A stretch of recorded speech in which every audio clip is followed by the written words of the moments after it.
Hi friends, T-Square പുതിയ വീഡിയോയിലേക്ക് എല്ലാവർക്കും സ്വാഗതം. നമ്മൾ ഈ വീഡിയോയിൽ നോക്കാനായിട്ട് പോകുന്നത് ഒരു ക്യാമറയുടെ റിവ്യൂ ആണ്. നമുക്ക് എല്ലാവർക്കും അറിയുന്ന ഒരു ക്യാമറയാണ് CANON 200D എന്ന് പറഞ്ഞിട്ടുള്ള ക്യാമറ.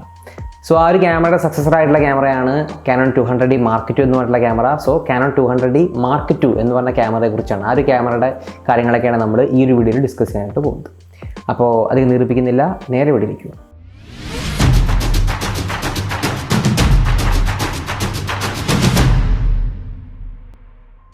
2019 ഏപ്രിൽ റിലീസ് ചെയ്ത CANON 200D എന്ന് പറഞ്ഞ ക്യാമറയുടെ സക്സസർ ആയിട്ടുള്ള ക്യാമറയാണ്, ഒരു DSLR ക്യാമറയാണ് CANON 200D Mark II എന്ന് നമുക്ക് പറയാം. പിന്നെ നോക്കുകയാണെങ്കിൽ നമ്മൾ ഇതിൻ്റെ സ്പെസിഫിക്കേഷനുകളുടെ കാര്യങ്ങളിലേക്കൊക്കെ തന്നെ കിടക്കുകയാണെങ്കിൽ, നമ്മളിതിൻ്റെ സെൻസറിനെ കുറിച്ച് നോക്കുകയാണെങ്കിൽ 24.1 മെഗാ പിക്സലിൻ്റെ APS-C CMOS സെൻസറാണ് ഈ ഒരു ക്യാമറയിൽ വന്നിട്ടുള്ളത്. പിന്നെ നോക്കുകയാണെങ്കിൽ നമ്മൾ പ്രൊസസ്സറിൻ്റെ കാര്യം നോക്കുകയാണെങ്കിൽ DIGIC 8 പ്രൊസസ്സറാണ് ഈ ഒരു ക്യാമറയിൽ യൂസ് ചെയ്തിട്ടുള്ളത്. അത്യാവശ്യം നല്ല പ്രൊസസ്സറാണ്, സെൻസറാണെങ്കിലും അതെ നല്ല സെൻസർ തന്നെയാണ് ഈ ഒരു ക്യാമറയിൽ വന്നിട്ടുള്ളത്. പിന്നെ നോക്കുകയാണെങ്കിൽ നമുക്ക് പറയാൻ സാധിക്കും, ആസ്പെക്ട് റേഷ്യോയുടെ കാര്യം പറയുകയാണെങ്കിൽ 1:1, 3:2, 4:3, 16:9 എന്നിങ്ങനെ 4 ആസ്പെക്ട് റേഷ്യോയിൽ നമുക്ക് ഈ ഒരു ക്യാമറയിൽ നമുക്ക് ഷൂട്ട് ചെയ്യാനായിട്ട് സാധിക്കും. ഇനി നമ്മൾ ISO റേഞ്ചിൻ്റെ കാര്യം നോക്കുകയാണെങ്കിൽ ISO റേഞ്ച് വന്നിട്ടുള്ളത് 100 മുതൽ 25,600 വരെയാണ് ISO റേഞ്ച് വന്നിട്ടുള്ളത്. അതുകൂടാതെ തന്നെ 51,200 വരെ നമുക്ക് ISO എക്സ്പാൻഡ് ചെയ്യാൻ സാധിക്കും. സോ അത്യാവശ്യം നല്ല രീതിയിലുള്ള ഡീസൻറ്റ് ലോ ലൈറ്റ് പെർഫോമൻസ് കാഴ്ചവെക്കുന്ന ഒരു ക്യാമറ തന്നെയാണ് നമ്മുടെ CANON 200D Mark II എന്ന് നമുക്ക് പറയാനായിട്ട് സാധിക്കും. ഇനി നമ്മുടെ ഷട്ടർ സ്പീഡിൻ്റെ കേസ് നോക്കുകയാണെങ്കിൽ മാക്സിമം ഷട്ടർ സ്പീഡ് വന്നിട്ടുള്ളത് 1/4000 മിനിമം ഷട്ടർ സ്പീഡ് വന്നിട്ടുള്ളത് 30 സെക്കൻഡ്സുമാണെന്ന് പറയാം. ഇനി വൈറ്റ് ബാലൻസിൻ്റെ കേസ് നോക്കുകയാണെങ്കിൽ നമുക്ക് കസ്റ്റമായിട്ട് വൈറ്റ് ബാലൻസ് സെറ്റ് ചെയ്യാൻ സാധിക്കും. അതുകൂടാതെ തന്നെ അതിൽ നമുക്ക് പ്രിസെറ്റുകൾ അവൈലബിൾ ആണ്. ഡിഫറൻ്റ് ആയിട്ടുള്ള കെൽവിൻ വാല്യൂലുള്ള പ്രിസെറ്റുകൾ നമുക്ക് വൈറ്റ് ബാലൻസിൻ്റെ കേസിൽ അവൈലബിൾ ആണ്. ഇനി നമ്മൾ സ്റ്റെബിലൈസേഷൻ്റെ കേസ് നോക്കുകയാണെങ്കിൽ ഒരു ഇൻബോഡി സ്റ്റെബിലൈസേഷൻ അവൈലബിൾ അല്ലാത്ത ക്യാമറയാണ്. ഇൻബോഡി സ്റ്റെബിലൈസേഷൻ ഇല്ല, സെൻസർ ഡിറ്റിൽ ചെയ്തുകൊണ്ടുള്ളൊരു സ്റ്റെബിലൈസേഷൻ ഇല്ല. ലെൻസിലുള്ള സ്റ്റെബിലൈസേഷൻ മാത്രമാണ് നമുക്ക്, ഇമേജ് സ്റ്റെബിലൈസേഷൻ ലെൻസിലുള്ള സ്റ്റെബിലൈസേഷൻ മാത്രമാണ് നമുക്ക് അവൈലബിൾ ആയിട്ടുള്ളത്. നമ്മൾ ക്യാപ്ചർ ചെയ്യാൻ പറ്റുന്ന ഫോർമാറ്റുകളെ കുറിച്ച് നോക്കുകയാണെങ്കിൽ നമുക്ക് റോയിലും JPEG-ലും നമുക്ക് ഷൂട്ട് ചെയ്യാനായിട്ട് സാധിക്കും. CANON 14-bit റോയൊക്കെ തന്നെ നമുക്ക് ഷൂട്ട് ചെയ്യാൻ സാധിക്കും. അതുകൂടാതെ തന്നെ JPEG-ലും നമുക്ക് ക്യാപ്ചർ ചെയ്യാനായിട്ട് സാധിക്കും. ഓട്ടോ ഫോക്കസ് സിസ്റ്റത്തെ കുറിച്ച് നോക്കുകയാണെങ്കിൽ ഓട്ടോ ഫോക്കസ് സിസ്റ്റത്തിൽ 9 ഓട്ടോ ഫോക്കസ് പോയിൻറ്റ്സാണ് ഈ ഒരു ക്യാമറയിൽ വന്നിട്ടുള്ളതെന്ന് പറയാനായിട്ട് സാധിക്കും. അപ്പോൾ വലിയ കുഴപ്പമില്ലാത്തൊരു ഓട്ടോ ഫോക്കസ് സിസ്റ്റമാണ്. അത്യാവശ്യം നല്ല രീതിയിലുള്ള ഫേസ് ഡിറ്റക്ഷനൊക്കെ ഉള്ള നല്ലൊരു ഓട്ടോ ഫോക്കസ് സിസ്റ്റമാണ് ഈ ഒരു ക്യാമറയിൽ വന്നിട്ടുള്ളത്. വീഡിയോയ്ക്കും അത് വലിയ കുഴപ്പമില്ലാണ്ട് യൂസ് ചെയ്യാൻ പറ്റുന്ന ഒരു ഓട്ടോ ഫോക്കസ് സിസ്റ്റം തന്നെയാണെന്ന് പറയാനായിട്ട് സാധിക്കും.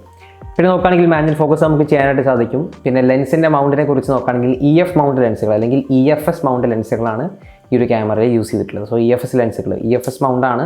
സ്വാഭാവികമായിട്ടും EFS അല്ലെങ്കിൽ EF ലെൻസുകളാണ് നമുക്ക് ഈ ഒരു ക്യാമറയിൽ യൂസ് ചെയ്യാനായിട്ട് സാധിക്കുക.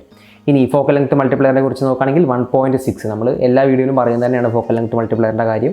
ഈ ഒരു ക്യാനോൻ്റെ ക്യാമറയിൽ 1.6 ആണ് ഫോക്കൽ ലെങ്ത് മൾട്ടിപ്ലയർ അല്ലെങ്കിൽ ക്രോപ്പ് ഫാക്ടർ വന്നിട്ടുള്ളത്. ഡിസ്പ്ലേയെ കുറിച്ച് നോക്കുകയാണെങ്കിൽ 3 ഇഞ്ചിൻ്റെ ഒരു LCD ഡിസ്പ്ലേ ആണ് ഈ ഒരു ക്യാമറയിൽ വന്നിട്ടുള്ളത്. 3 ഇഞ്ചിൻ്റെ 1.04 മില്യൺ ഡോട്ടുള്ള ഒരു LCD ഡിസ്പ്ലേ ആണ് ഈ ഒരു ക്യാമറയിൽ വന്നിട്ടുള്ളത്. ടച്ച് സ്ക്രീൻ ആണ്. സോ നമുക്ക് ടച്ച് ചെയ്തുകൊണ്ട് മെനു ആക്സസ് ചെയ്യുന്നതിനും ഫോക്കസ് ചെയ്യുന്നതിനൊക്കെ തന്നെ നമുക്ക് ടച്ച് സ്ക്രീൻ യൂസ് ചെയ്യാവുന്നതാണ്. അതാണ് ഡിസ്പ്ലേയുടെ കേസ് പറയാനായിട്ടുള്ളത്. പിന്നെ നോക്കുകയാണെങ്കിൽ ഫുള്ളി ആർട്ടിക്കുലേറ്റ് ആയിട്ടുള്ള ഡിസ്പ്ലേ ആണ് ഈ ഒരു ക്യാമറയുടെ കൂടെ വന്നിട്ടുള്ളത്. അഥവാ CANON 200Dയിലുള്ള സെയിം ഡിസ്പ്ലേ തന്നെയാണ് ഈ ഒരു ക്യാമറയിൽ വന്നിട്ടുള്ളത്. നമ്മുടെ D5600 പോലെ തന്നെ വ്ളോഗർ ഫ്രണ്ട്ലി ആയിട്ടുള്ള ഒരു ഡിസ്പ്ലേ ആണ് ഈ ഒരു ക്യാമറയുടെ കൂടെ വന്നിട്ടുള്ളത്. സോ അതാണ് ഡിസ്പ്ലേയെ കുറിച്ച് പറയാനായിട്ടുള്ളത്. ഇനി നമ്മുടെ വ്യൂ ഫൈൻഡറിൻ്റെ കേസ് നോക്കുകയാണെങ്കിൽ 95% കവറേജ് പ്രൊവൈഡ് ചെയ്യുന്ന ഒരു ഒപ്റ്റിക്കൽ വ്യൂ ഫൈൻഡറാണ് ഈ ഒരു ക്യാമറയിൽ വന്നിട്ടുള്ളത്. DSLR ക്യാമറയാണ്, സ്വാഭാവികമായിട്ടും ഒപ്റ്റിക്കൽ വ്യൂ ഫൈൻഡറാണ് ഈ ഒരു ക്യാമറയുടെ കൂടെ വന്നിട്ടുള്ളത്. ഇനി നമ്മൾ അവൈലബിൾ ആയിട്ടുള്ള മോഡുകളെ കുറിച്ച് നോക്കുകയാണെങ്കിൽ manual mode, aperture priority, shutter priority, program mode പോലുള്ള മോഡുകളും പിന്നെ അതുകൂടാതെ തന്നെ ഡിഫറൻ്റ് ആയിട്ടുള്ള സീൻ മോഡ്സ് ഒക്കെ തന്നെ ഈ ഒരു ക്യാമറയിൽ അവൈലബിൾ ആണ്. ബിൽറ്റ് ഇൻ ഫ്ലാഷ് നമുക്ക് ഈ ഒരു ക്യാമറയിൽ അവൈലബിൾ ആണ്. പോപ്പ് ചെയ്യുന്ന ഒരു ബിൽറ്റ് ഇൻ ഫ്ലാഷാണ് വന്നിട്ടുള്ളത്. ഹോട്ട് ഷൂ അതേ അവൈലബിൾ ആണ്. എക്സ്റ്റേണൽ ഫ്ലാഷുകളൊക്കെ വെക്കുന്നതിന് വേണ്ടിയിട്ടുള്ള ഹോട്ട് ഷൂ നമുക്ക് ഈ ഒരു ക്യാമറയിൽ കാണാനായിട്ട് സാധിക്കും. കണ്ടിന്യൂസ് ഡ്രൈവിനെ കുറിച്ച് നോക്കുകയാണെങ്കിൽ 5 ഫ്രെയിംസ് പെർ സെക്കൻഡ് വരെ നമുക്ക് ഈ ഒരു ക്യാമറയിൽ ക്യാപ്ചർ ചെയ്യാനായിട്ട് സാധിക്കും. 5 ഫ്രെയിംസ് ഒരു സെക്കൻഡിൽ ഷൂട്ട് ചെയ്യാനായിട്ട് സാധിക്കും. ഏകദേശം 200Dയിലും അത് ഏകദേശം 5 ഫ്രെയിം തന്നെയാണ് വന്നിരുന്നത്. ഇപ്പോൾ D5600 ആണെങ്കിൽ ഒക്കെ തന്നെ, ഇപ്പോൾ നിക്കോണിലാണെങ്കിൽ D5600 അതെ 5 ഫ്രെയിംസ് ആണ് ഒരു സെക്കൻഡിൽ നമുക്ക് ക്യാപ്ചർ ചെയ്യാനായിട്ട് സാധിക്കുക.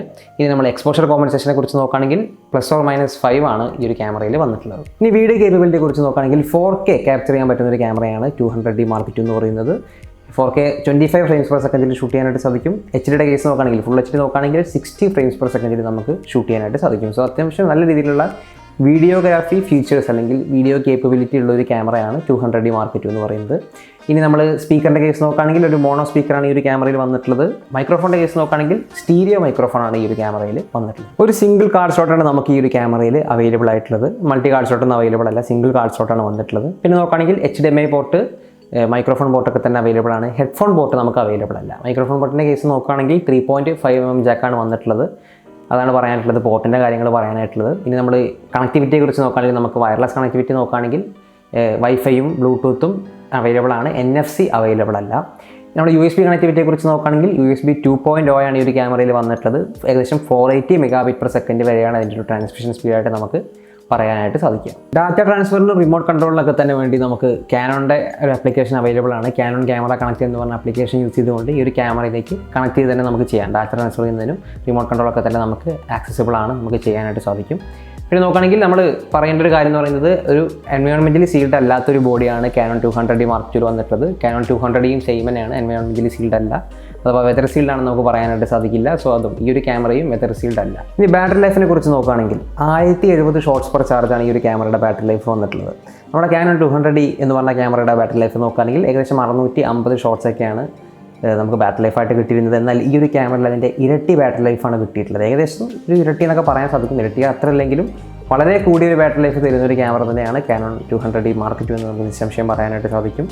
മറ്റ് പ്രത്യേകതയായിട്ട് നോക്കുകയാണെങ്കിൽ ക്യാമറയുടെ വെയിറ്റിനെ കുറിച്ച് നോക്കുകയാണെങ്കിൽ 449 ഗ്രാമാണ് ക്യാമറയുടെ വെയിറ്റ് ആയിട്ട് വന്നിട്ടുള്ളത്.